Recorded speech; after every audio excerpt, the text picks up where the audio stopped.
வரவே இல்லையே. நீ உன்கிட்ட விதை இல்ல, நீ விவசாயம் செய்யறதுக்கு விதை இல்ல. சின்சாண்டா மேன்சாண்டா நிறுவனத்துக்கிட்டு இருக்கு.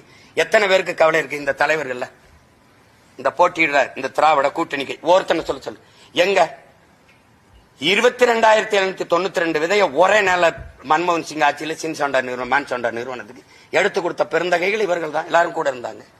இந்தியாவிலே 2 கிழவந்தாள் தான் அந்த நெல் நிறுவனத்தின் தலைவர் ராத்தாலால் ரிச்சாரியா, இன்னொருத்தர் எங்க அப்பா நம்மாழ்வார். எல்லாம் 2 பேரும் போயிட்டான். இப்ப நெல் எங்க இருக்கு? விதை எங்க இருக்கு? தக்காளி விதை, கத்தரி விதை, பூசணி விதை, வெண்டைக்காய், சுரக்காய் விதை வச்சிருக்கியா? எங்க வச்சிருக்க?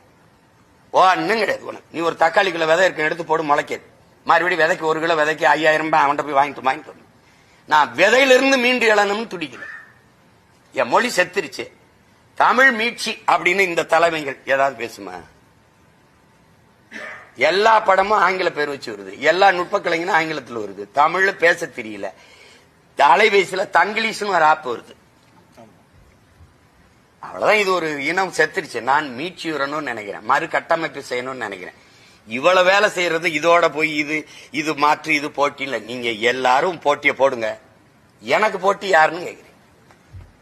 என் கோட்பாட்டுக்கு போட்டி யாரு? தண்ணி விற்பனைக்கு அல்ல. தண்ணீர் உலக உயிர்களின் உயிர் தேவை. அது விற்பனை பண்டம் அல்ல, மிக உயர்ந்த சந்தை பொருள் அல்ல. தடை. நான் ஆட்சிக்கு வந்தா தடைங்கிறேன். இதுல எந்த கட்சி சொல்லும்? நோ பிளாஸ்டிக், பாலித்தீன், குளைமம், நெகிழி கிடையாது. மாற்று பயன்பாட்டுக்கு வரணும். தடை. ஏன்னா என் நாட்டை குப்பை மேட ஆக்குது இது. கடலுக்குள்ள மீனின் எண்ணிக்கை விட அதிகமா நெகிழியின் எண்ணிக்கை இருக்குது. கடல் நெகிழியின் அகழியா மாறிடுச்சுங்கிறார் கவிப்பேரரசு வைரமுத்து. இப்ப நான் என்ன செய்யலாம்? தரையில் இருக்கிறத மறுசுத்திகரிப்பு செய்யலாம், கடலுக்கு இருக்கிறத என்ன செய்யலாம்? அப்ப எதை நோக்கி நீ நகர்ற? நான் மரத்தோட பேசிட்டு கேங்கிற, கடலோட பேசிட்டு கேங்கிற, தண்ணியோட பேசிட்டு இருந்தேன். அதெல்லாம் இல்லைன்னா நீ வாழ முடியாது. அப்ப அடிப்படை அறிவே இல்லாத ஒரு கூட்டம் பதறா சுத்திட்டு இருக்குன்னு அர்த்தம்.